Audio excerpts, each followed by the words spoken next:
Hey, welcome back to Mirror Expressions, a channel where I take the time to share a little bit of myself with you all. And of course, I invite y'all to come on and do the same with me.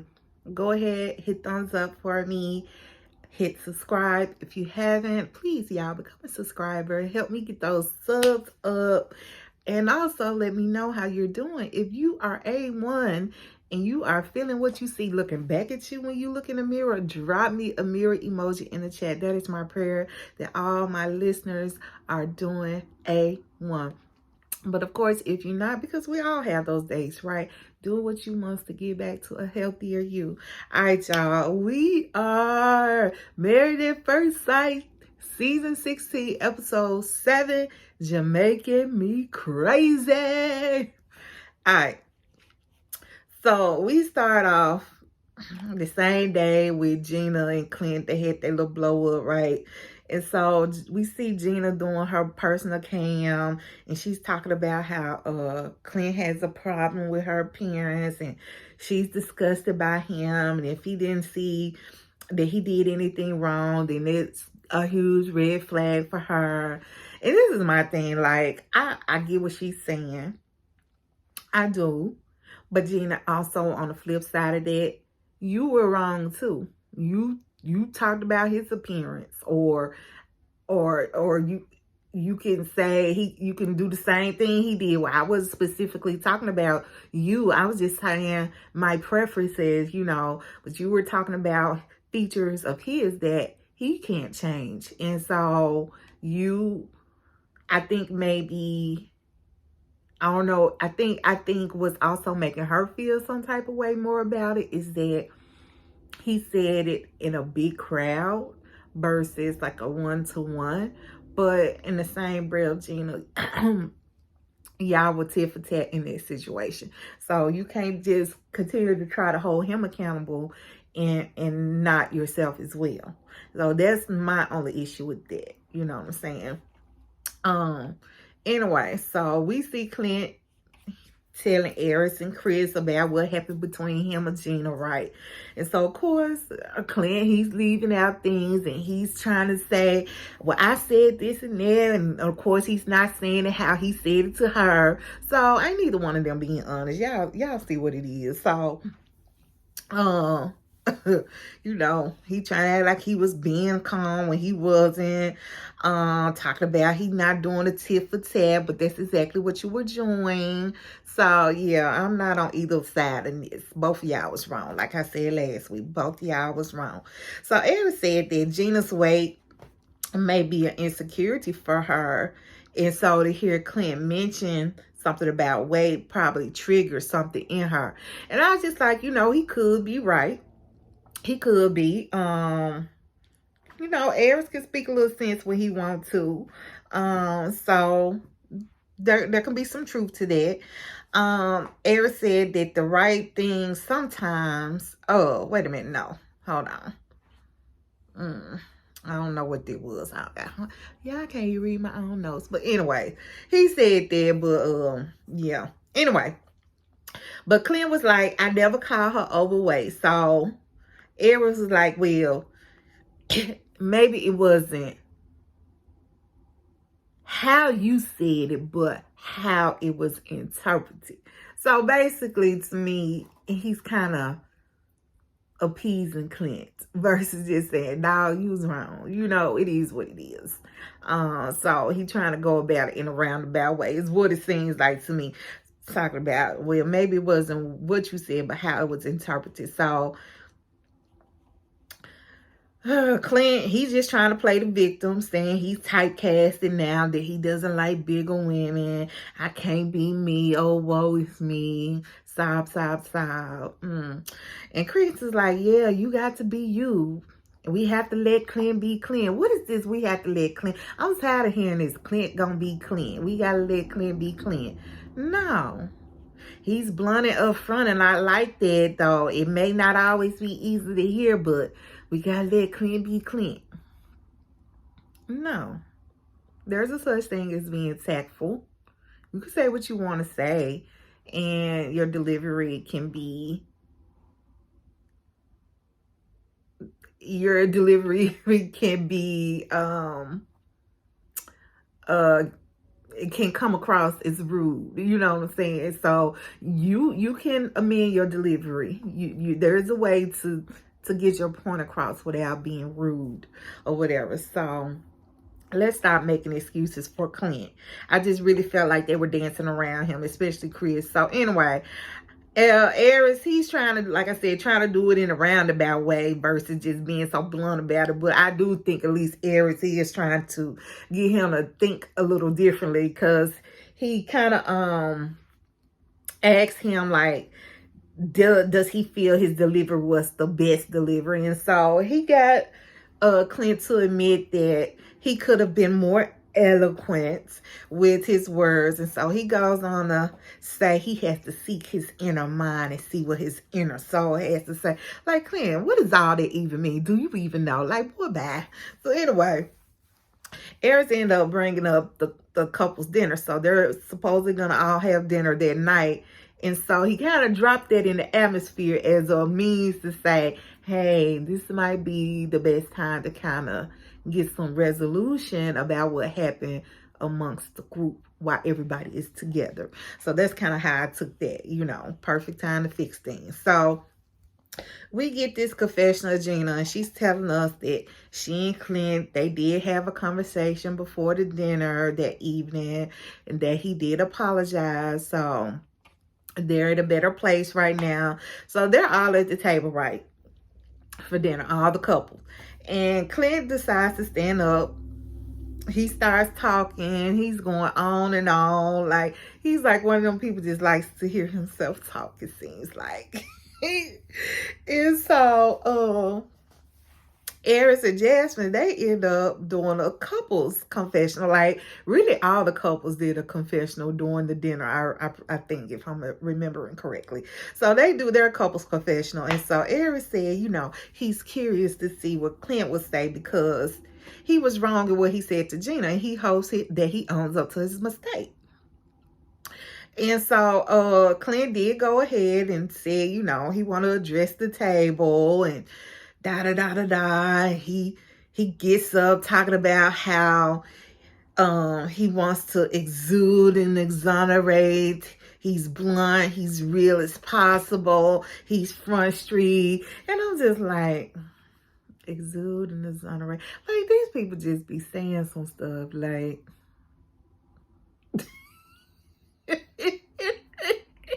Clint is definitely one of them people that just want to talk. Like, can we at least use the words correctly? Like, what are you exuding? What are you exonerating? Like, so he's going on and on. And here go Kirsten talking about you just strong and wrong, strong and wrong. So he said that what he said yesterday, he know it was just off the cuff and in the moment, but it wasn't meant to be offensive. And when I talked about slender and athletic, it was just to give everyone some context of where I have been in my past life. So basically, what I heard was you still just trying to justify what you said yesterday, because to be honest, I did not hear an apology. Now, I know there was probably some editing involved, but I didn't hear no apology come out of his mouth when he gave his speech. And I'm just going to roll with that, because even I think it was Nicole came back and was just like, where the apology at though? You know what I'm saying? So, yeah, because Chris and Nicole, yeah, they had their confessional right after that. And she said it was disgusting and he didn't even apologize. So, I'm with you, Nicole. Like, where was the apology and all of that? Because what I heard was you just trying to justify what you said and how you said it. But anyway, so I'm thinking that, yeah, I'm thinking there was no apology involved in that. Oh, what yeah, boy. Oh, what yeah, boy. Oh, and no apology. Where that, Clint? So Shaq says, well, I want to hear from Gina. I want to hear what she had to say. And so Gina goes on to say how Clint immediately apologized. And I'm thinking, like, where was this immediately apology at? Because we didn't see it. Now, we did see him kind of, when they first got into it on the beach, I think he was trying to apologize with deflect. So that's really not no apology. When you're just trying to say something, keep stuff moving. Like, apologize and then deflect versus really addressing the issue. Yeah. So where was this immediate apology at? I don't know. But anyway, she goes on to say he immediately apologized and how he would never want to hurt her feelings because she is attractive. So Gina was just like, it boils down to verbiage and being aware of what you're saying. So she said they pretty much had a healthy dialogue between them. And so really for me, I was just waiting on her to mention like the blow up on the beach, because that was kind of major. But again, we never saw it being talked about at the table, but we also know that editing happens, so we don't know if it ever came up or not. But that's what I was kind of waiting on to see, if that was going to be talked about. But whatever. Anyway, then Nicole wants to speak for the group, talking about, I'm willing to give you a second chance if she is, but we are here to support you guys on your journey. And I was just like, okay, Nicole, who made you the voice, honey? Because she was speaking for everybody. So in her confession, though, she was like, I ain't trying to say they are doomed to fail, but they are. That's what I'm saying. But anyway, she was like, no, she thinks they just have a long road, hard road ahead of them. But I'm just like, no, they are. They're doomed to fail. I don't see it working. I just don't. I don't see it working with them. So anyway, Clint is like, don't think Gina and I are the only ones who are going to have tough times. And you're right about that. You are definitely right about that. And everybody was kind of like, yeah. And so Gina ends up asking the other couples, like, well, how would you rate your relationships on a scale of 1 to 10 since it's now been a week? I said, okay. I don't know if y'all have ever watched the Australia version of this, but this is kind of giving me the Australia vibes where they be rating each other and stuff. And so Mac ends up saying that, they've had some speed bumps and he knows his sense of humor is not the best, but just working through those things. He says that he feels like they're like a 7.5. And she said, she would rate it the same.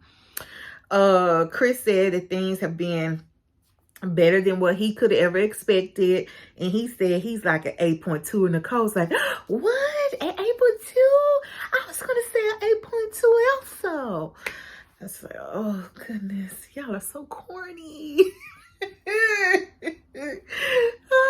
I'm saying they corny, but I like them two together. I really do. And I hope they make it. I really do.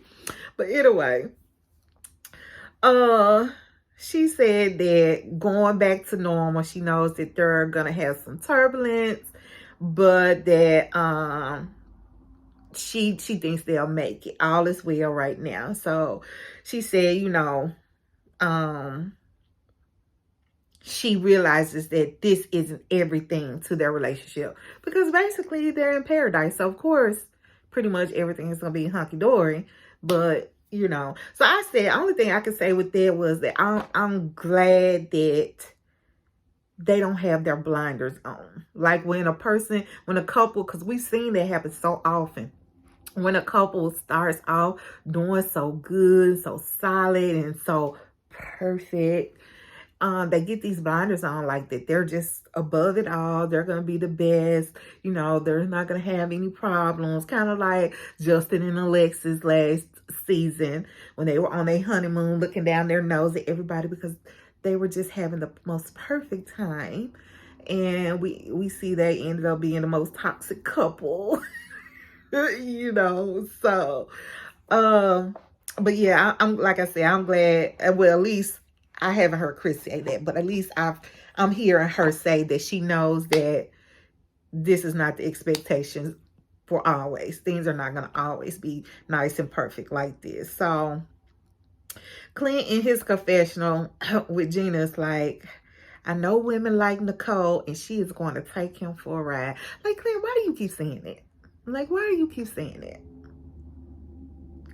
And y'all, when he said that Nicole, not Nicole, but Gina thought he was talking about a sexual ride. Clint said, no, that's not what I'm talking about. Now, how she thought that from that comment, I don't know, but she did. But anyway, I'm tired of him kind of saying that about Nicole. Like, let that woman alone. Let that woman alone. So, anyway, Kirsten ends up telling the group that she and Shaq had a moment earlier, and so she gives him a 7. She said that they're almost the same person. And I said, I don't quite believe her. I don't.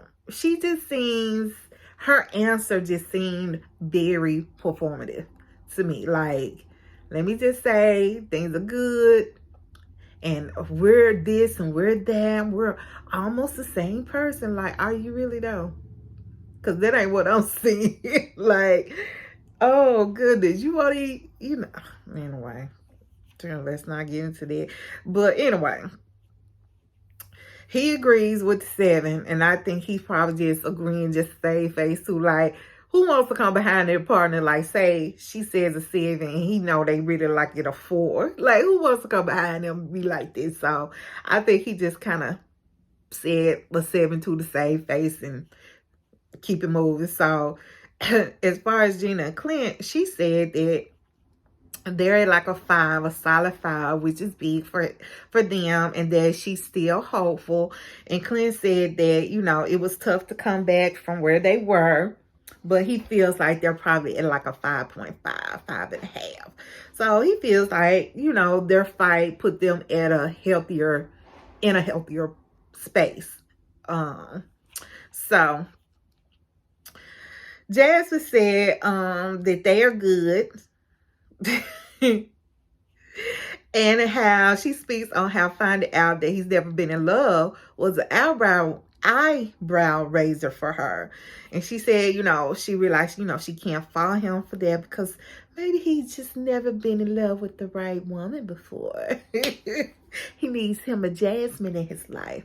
I said, girl, don't psych yourself up. Don't do it. Don't do it. So she is saying that she would rate their relationship like a 7.5 or 8. And so he said, you know, he'll give it a 7. And y'all, when he said that, all the looks, man, all the looks he gave, especially from McKinley and Shaq, man, I said, looks could kill. Even Kirsten looked like, I know you lying. Because remember, Shaq done already told Kirsten that he already said he really not feeling her. I said, oh goodness. Then McKinley and Dom in their confession, he said, you know, I feel like some people are lying. Oh, they definitely are. They definitely are, McKinley. They definitely are. And then we get a playback. I said, oh, production is so shady. We get that playback of Eris telling the guys that he's at a 4 or a 5. I said, oh my goodness. The production, why y'all so shady, man? I love it though. I love it. Y'all so shady and I love it. And so the men, well, Chris ends up coming back and asking Eris, well, do you think you'll ever fall in love with Jasmine? Production being shady, the men being shady. I was just like, oh my goodness. Oh my goodness. So, you know, Eric starts talking his BS. He never answered the question. He never said yay or nay. You know what I'm saying? He just going on talking about, you know, that's what I signed up for, but it's only been a week. I'm here, but this feels crazy to me. I don't know about y'all, but this feels nuts. You know, I'm like, oh. Chris in his confessional said, well, I know Jasmine is ready to be a wife, but I don't know if Eric is ready to be a husband. And he ain't, Chris. I can answer you. He is not. So it's the last day of the honeymoon, y'all, right? So we see the couples, they doing their thing in the morning. Clint, he sick, he got stuff coming from both ends. Eris, we see him get up, he done went and worked out, and so he's just walking with a personal can, talking about he needs his me time, and he feels a little guilty because he and Jasmine's attraction levels are not the same. I'm like, do you really feel guilty? Are you really feeling guilty about the Aries? I don't think you are. I don't think you are. So anyway, Dom and McKinley are eating breakfast. And so he thanks her for taking the leap with him, right? And she said that she's surprised, knowing what she knows now about him, that he would actually go through with marrying a stranger, because, he doesn't take a lot of risk, it seems, or he's not adventurous, I guess is a better way to say it. So she said she's kind of surprised that he would marry a stranger because he doesn't like to do things out of his comfort zone. So she ends up telling him that she doesn't want him to do things just because she wants him to do them. She wants him to do things because he wants to. She don't want to have to always push him to do something all the time. He said he's just wanting her to know it's something he wants to do. And so he wants to do it with her and do it together. So he kind of just compares it just to like him being him. That's his personality. And like, that's how he is with his brother. They kind of just hype each other up to do things or whatever. And so here go Don. I'm not your brother. Like, I got what she was trying to say on one hand, but Don, like, I think too, you kind of being closed out, because I really don't think he was trying to say or trying to compare you all's situation to how his situation is with his brother. I think he was just trying to explain to you his personality. Like, sometimes he needs a hype man, and he's not doing it just because. He's doing it because he enjoys being with that person, even if it is something out of his comfort zone. But girl, I think Dom is already kind of closed off, because it's just like she's not allowing him any space to be him. And he brings that up, and I'm glad he did, So I hope that they can find some kind of common ground in there. But anyway, she's just so matter of fact, but I'm not your brother. Like, okay, drill sergeant. So he said, I'm not trying to make you one of the boys, but you have to give me, excuse me, some room to be myself. And that's what I'm talking about. I think he was just trying to explain who he was to her, not trying to say, I'm finna treat you like one of my boys, And she said she doesn't have time to have her moms because she's too busy being supportive of him and trying to push him. And I think with that, like, I feel like, again, I can get what she's saying, because that can be exhausting because I had a partner like that. I'm more adventurous. I'm here for it all. Whereas my partner was not. And that was exhausting. Always trying to get them to try different things. But one thing that I would also do would do things that interest them as well. So it wasn't just like me. Like, let's do things that both of us like. Like, introduce me to the things that you like as well, But I'm also in there. I want to introduce you. I want you to be open to some of the things I like too, Not to say that it then becomes something you like. You don't know unless you try, but at least be open to trying at least once. You know what I'm saying? But anyways, so I get what she says, because that can be exhausting when you're always trying to pull teeth to just do something to have fun and want to do it with your partner. But the one thing I don't see with her is, and again, it could be editing, is I don't see her trying to take the time and do things that he likes as well. So it got to be some give and take. They're dumb. It got to be some. But anyway, yeah. So, She says she's feeling like a coach. She always got to try to push him, save face. And he said he feels quite the opposite. I said, okay. He said he's been feeling critique. He's becoming more of I don't want to piss you off type of thing, which means he feeling like he walking on eggshells, basically. It's your way or the highway. And that's exactly how she comes off. When he said that, I said, bingo. That's how she's coming off. It's my way or the highway. And it can't be that. You got to have compromise. You know what I'm saying? But anyway, in his confessional, he said his expectations too high after their first couple of days together. And now things are getting kind of awkward. Yep. So she ends up saying, I can see that. She responded better than I thought she would. So she said, I can see that. She said, I just need to know that your heart is in the right place. Dating has made me hard over time. I'm like, girl, you are 25 years old. How has dating made you hard? How many people have you dated at the age of 25 that your heart has hardened? Heart has hardened. Like, no, ma'am. So anyway, she says she's trying and she doesn't want him to feel attacked. Attitude is a big part of her sexual and emotional attraction. So it seemed like they ended that conversation on a good vibe. So anyway, we move over to Nicole and Chris, and he's out on the porch crying. Y'all, when I say crying, I mean crying. That baby is boo-hooing. So we see Nicole come out and it's like, what's wrong, baby? What's wrong? Oh, honey. Y'all, he was crying over them dogs.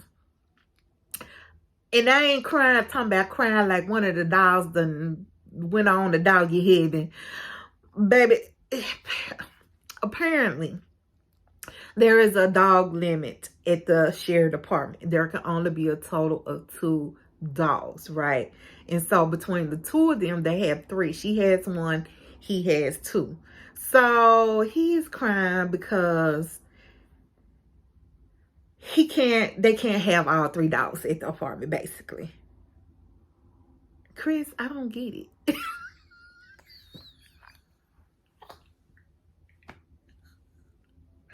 And I don't mean this to sound like,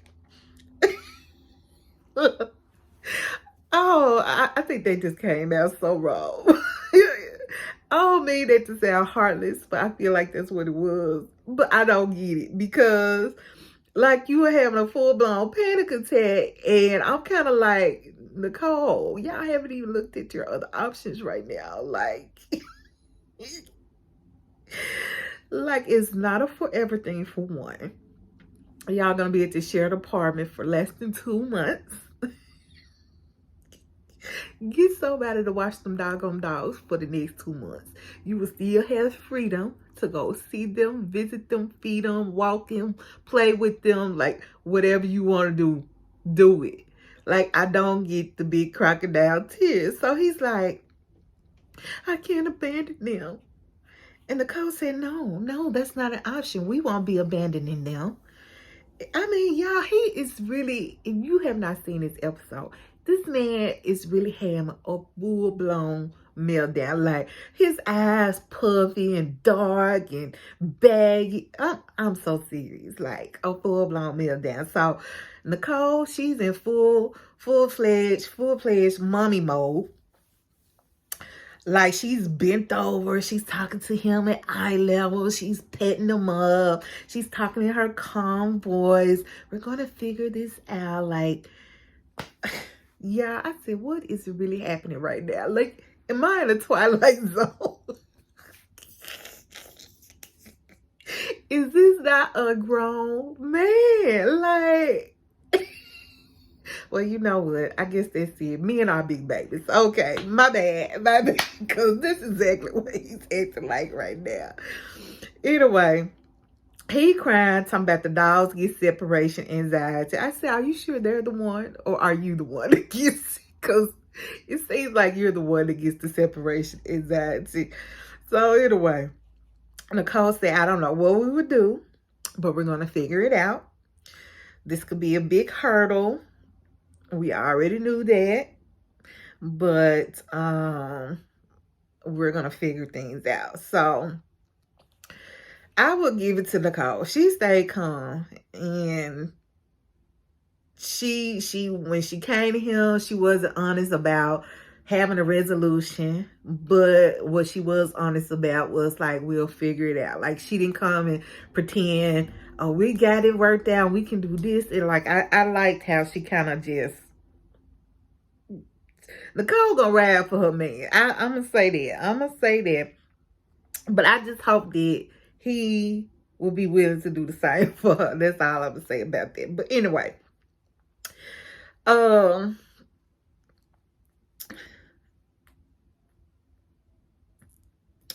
I also wrote this, that although his reaction was a bit extreme, it was a lot extreme, actually. If she felt the same way I did, like if she felt like he was being extreme, she did not show it. Like if she felt like he was overreacting, she did not show it. So that was another thing. You got some kudo points for me, Nicole. Like she contained it, because had that have been me, I don't know. Now if it was a child, I would be like, okay, you overreacted, but I would have had the same calming thing. Like the child would have never known I thought they were overreacting, but a grown ass man. But Nicole, so I don't know. Like I said, I don't know if she felt like he was overreacting or not, but baby, she held it. She did this. So you go, girl. You go, girl. You handled that very maturely. So next thing we know, we see Nicole talking to her dad, and so she's letting her dad know what's up. And so she asks, could, if possible, if they can switch out their dogs, will he be able to watch her dog for a little bit, And so then he says, well, you want me to just bring you to Florida for the next 2 months? And she was just like, I really don't want to be without my dog that long either. Plus, I want my dog to get to know Chris. So she tells her dad, they'll have to just kind of see. But dad was willing to do whatever. So I was like, okay, that's cool. So she ends up going out and telling Chris what her dad said about coming there to watch the dog. And so she also ends up, though, saying to him, and I think she was just kind of talking in a moment because she saw how distraught he was. And I think she's just trying to be a fixer in that moment. And to me, Nicole, don't always put yourself in that situation. Like, sometimes things are going to take the both of you to find a resolution. And I feel like Nicole was just in that moment trying to fix them tears for him. And that she pushed herself out when there could have probably been another better resolution for everybody involved. So anyway, she ends up telling him that her dog can go to Florida, and she will be willing to do that if this is what it's going to take to make their marriage work. When 2 minutes ago you just told your dad that you really didn't want to do that, but now you're telling Chris, but you really wanted to do that. I said, oh, child. So Chris in his confessional said that her making this sacrifice is showing him that she is willing to do what it takes to make this marriage work. Marriage is about compromise and making sacrifices. I said, shoot, I wonder what Jasmine gonna do with her bro. All them dogs she get. But baby, anyway. Jasmine and Aries, they're having breakfast together, and he asked her how she felt about the dinner the night before. He said that he could feel a shift after they kind of rated one another. I said, okay, he's trying to pick her. He's trying to pick her. And she said no, she expected their numbers to be different, but that the last couple of days have been complicated for her. And I said, I wonder what she meant by that, because we haven't really seen too much other than her finding out that he's never been in love. And then her, not feeling like he really is attracted to her. But, yeah, I was kind of like, I wonder what's up with that. It just seemed like it was more to that other than what we've already seen. But anyway, he said, yeah, that's why I needed some me time this morning. He said the whole process has been a lot. But then he keeps telling himself it's only been a week. So She said his family told him that she would have to pull things out of him. And so she knows that. She's okay with that. And said that she is taking the approach of just kind of giving him grace at this point. He said that he feels like they were both in a marriage for the same reason, right? But he just wants to know where her head was, basically. Like, I don't know if y'all in the marriage for the same reason, Aries. I don't know why you in the marriage, period. to be honest, because I'm not seeing it for you, bro. I'm not. He goes on to tell her he feels like it's just a friendly vibe right now, talking about, but if he's in a bad accident and can't do anything for himself, he knows that she's gonna be there and show up for him and support him and wipe his tail if he can. And I'm just like,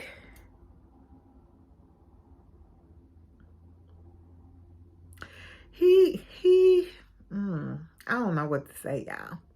Like, that just takes me back to him, like when he got in that tub and he wanted her to feed him grapes, or when they was there eating dinner, feed me. It's like he just wants somebody to cater to him, and he knows that she will be there to do that.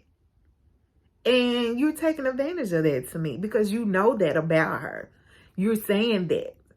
But what else? What are you bringing to her versus what she's bringing to you? You know what I'm saying? So anyway, he said he just needs time to get there with the other stuff, meaning the romantic piece, basically. So he hopes that she continues to just give him some grace. In her confessional, though, she says, I'm not trying to be nobody's friend. I'm trying to be a wife. And I said, see, that's what I'm talking about, Jazz. You need to take this same energy to him. Like, speak up and let him know how you are really feeling. Like, don't wait to just say it in your confessional. Let him know that. Like, you had every opportunity to say that then, and I would have. But I feel like Jazz is, like, she's quiet. She kind of just disappears. And she's just gonna, like, his personality is definitely a lot bigger than hers.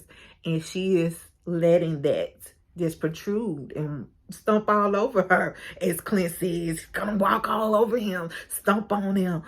But anyway, I do think that Jazz is not giving that pushback to him. And I feel like if she did, he would probably respect her more. But I don't see that now. I don't see that he does. And I really would like to see her speak up, like how she's really feeling. But anyway, back over with Chris and Nicole. They said that they have spoken with the producers of the show to discuss, you know, their options with the dogs or whatever.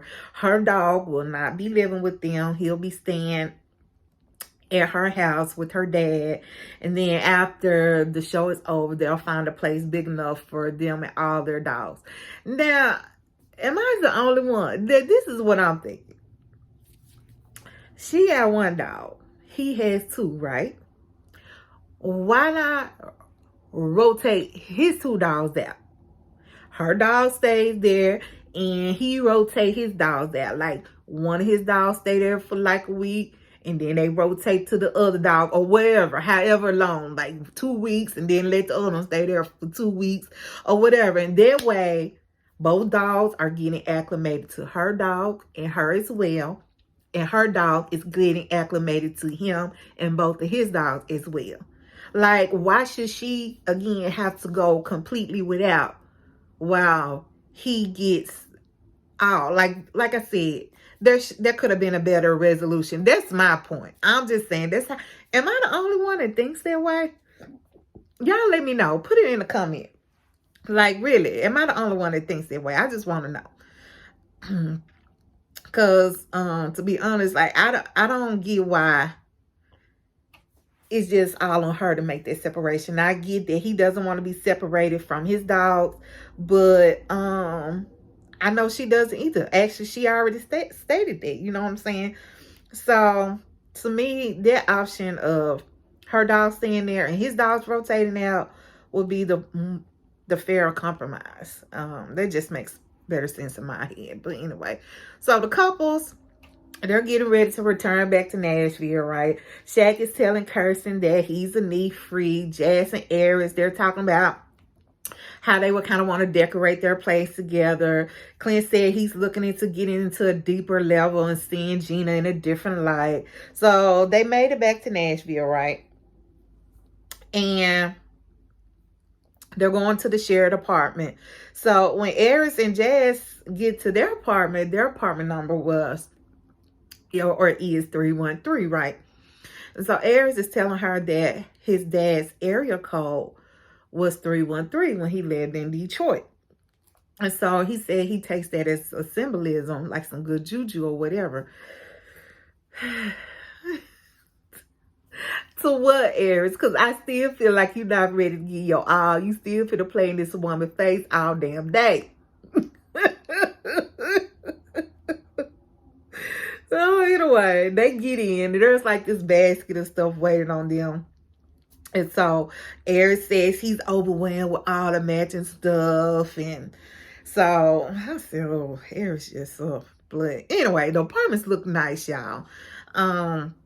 Clint and Gina, we see them in their apartment. They sitting down talking, and she just talking about how they'll be living together. And Clint ends up asking her about her dog. Where's the dog going to be doing today?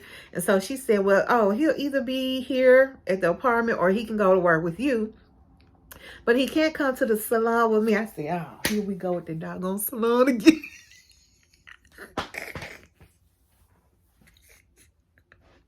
Any chance to mention his salon? Any chance?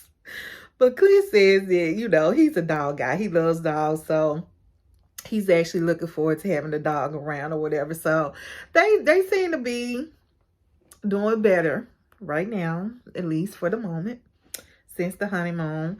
Shaq and Kirsten, they end up talking about all of her clothes and if she's messy, and she's just like, yes. And he says he's already stressed because he's a neat freak, and she doesn't keep her closet organized.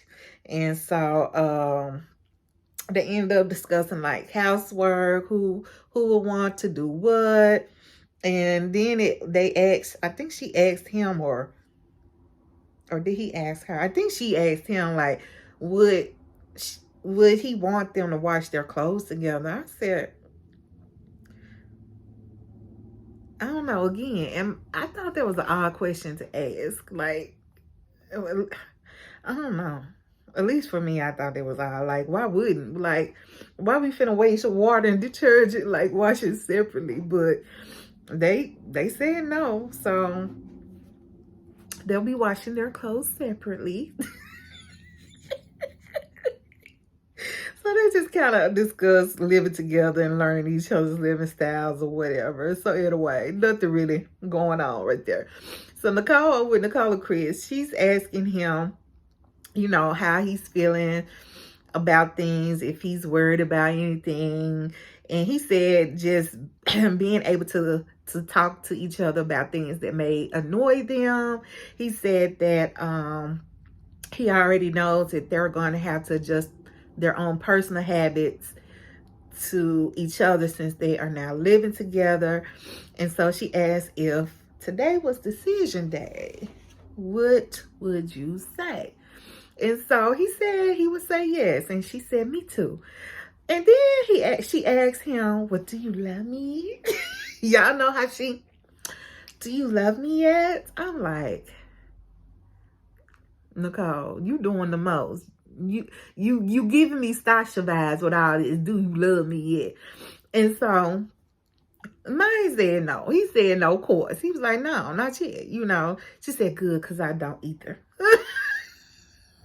I said, get back, because I think if Chris had said that, yes, I love you, Nicole would have been eating all that up, talking about, I love you too, baby. And anyway, she did say, excuse me, y'all.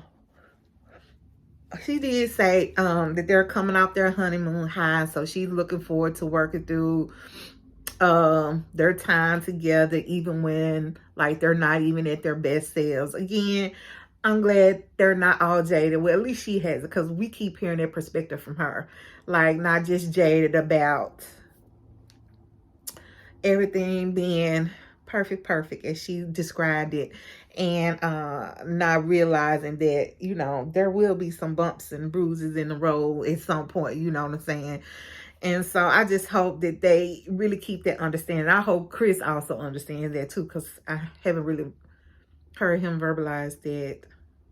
Well, I guess he said when they annoy each other, he hopes that they talk about it. But yeah, I just hope they're just not, like I said, blind to the fact that there will be tough times. You know what I'm saying? And so, anyway, because that's normal with any relationship, right? Yeah. So, anyway, after the commercial break, we come back to Dom and Max. So they're talking about how he's an early riser, and now that they have more space, he more likely won't disturb her when he's getting up first thing in the morning. And so she asks him, does he have any concerns, because he's never lived with a significant other before. And he said why he's never shared like a lease with somebody. He's pretty much shared a space with somebody. They live together like maybe 4 or 5 days out of the week or whatever. And so insert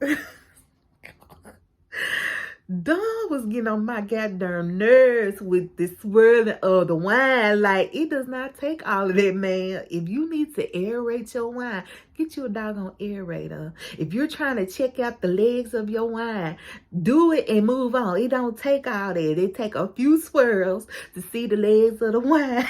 And if you try to release your aromas, baby, please trust you have done that. Like, man, she kept doing it. And then she was just being so aggressive with it. I'm like, oh, child.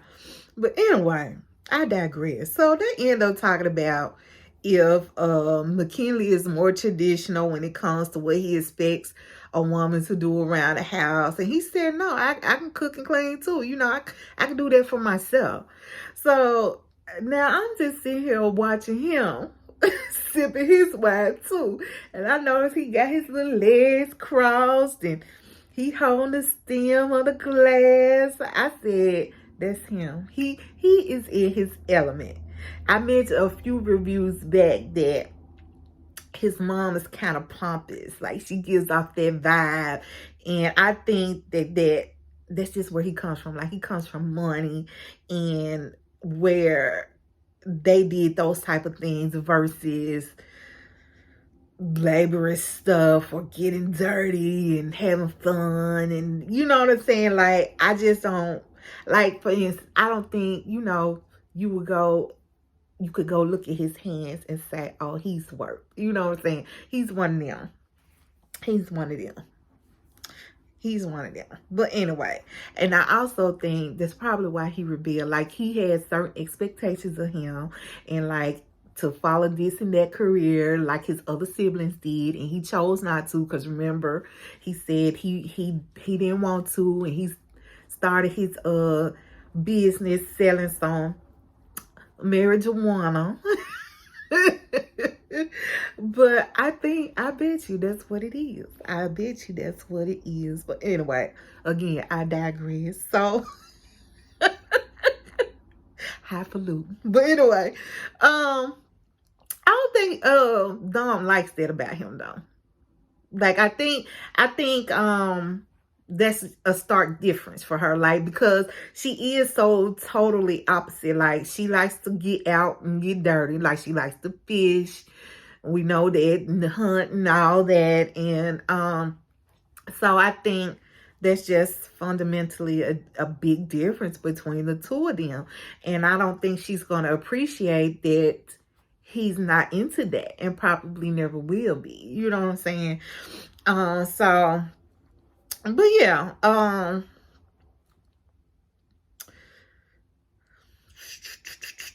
in her confessional, she said, you know, it's too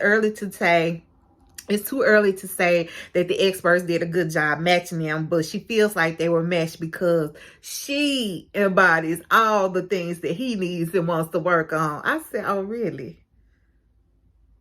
Oh, really? So since she does, she has to have a lot of patience and support on her part. I said, say what now?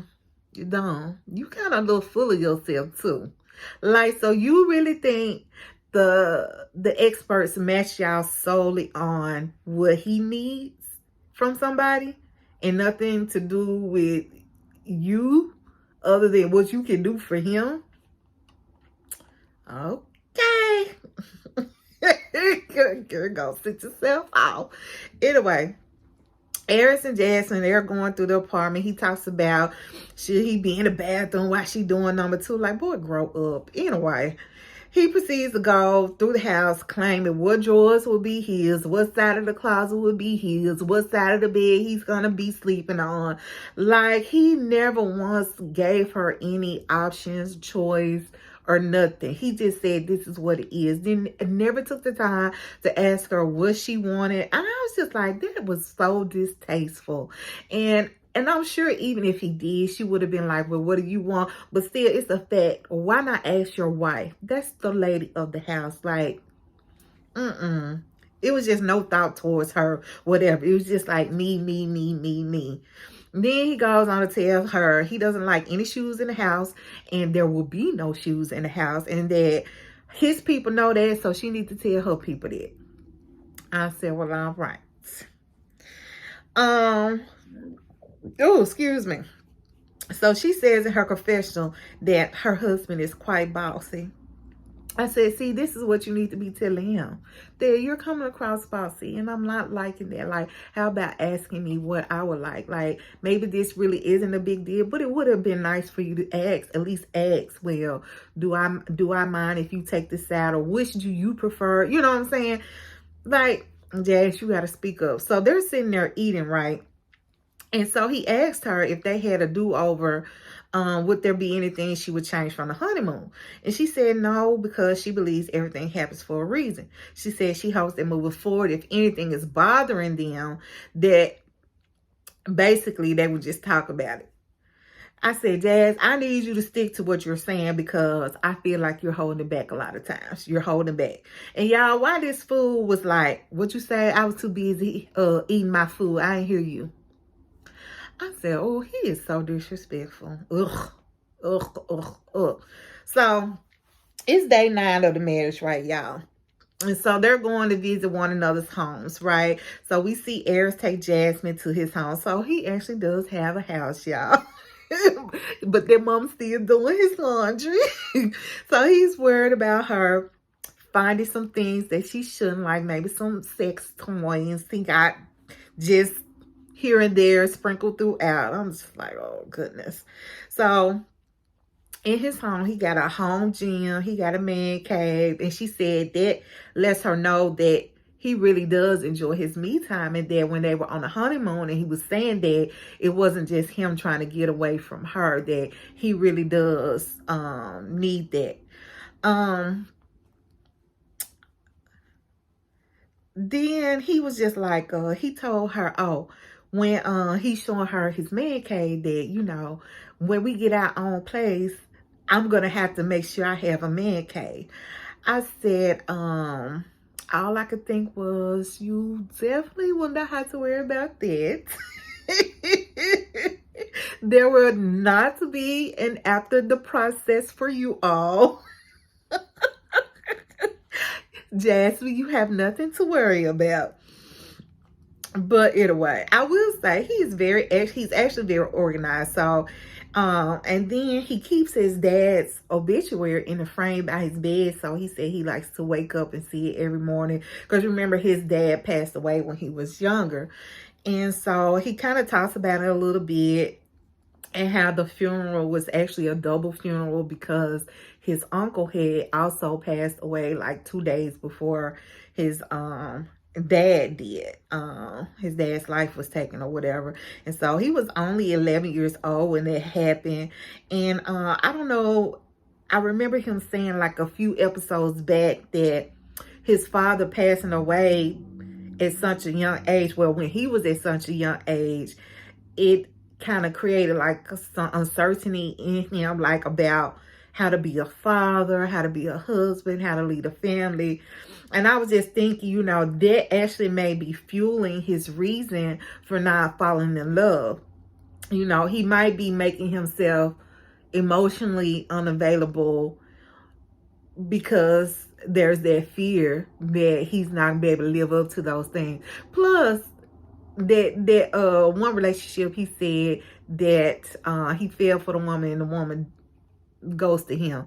Like, I feel like he probably really loved that woman, because there was some serious heartbreak. Like, because something is not going to affect you that deeply if there was no real feelings involved. So I think that, coupled with the death of his father, is really kind of dictating how he navigates his relationships.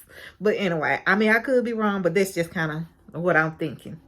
Anyway, so McKinley ends up taking Dom to see his friend's house where he's been staying. And so he lives in the basement, which looks like it's decorated it's like a guest space. Like, there is a living room area and then like a bedroom. And it's decorated nicely, but literally it just looks like a guest. It looks like McKinley came to stay there for the weekend. Like, there's nothing there that says McKinley stays here, if that makes sense. There's no piece of him on the wall, on the dresser. It's just like, I've come for a visit versus I really been living here for the past 5 months. You know what I'm saying? So she did say she was expecting to see parts of him there, but nothing, not a picture or anything. And she said it makes her nervous that she is not seeing any of him anywhere. And I get what she's saying. Like, it makes it seem like it's very temporary. Like, he's not there to really take roots. Like, he's just there passing through. Like, you really came down here just to appear on this show. And once it's done and over with, you finna throw them deuces up. That's what it's giving. You know what I'm saying? And so my thing is, you know, you've been here 5 months. Why haven't you found your own place at this point? And he kept saying he didn't want to rush into anything. He didn't want to make any commitments with a lease. He wanted to shop around areas first. And I'm just like, okay, it's been 5 months. You've had a chance to do that. Figure out what area you want, shop around different apartments, get a lease that you were comfortable with. And because I mean, I get that, and I just wanted to rush and jump. But again, it's been 5 months. That's half a year, pretty much.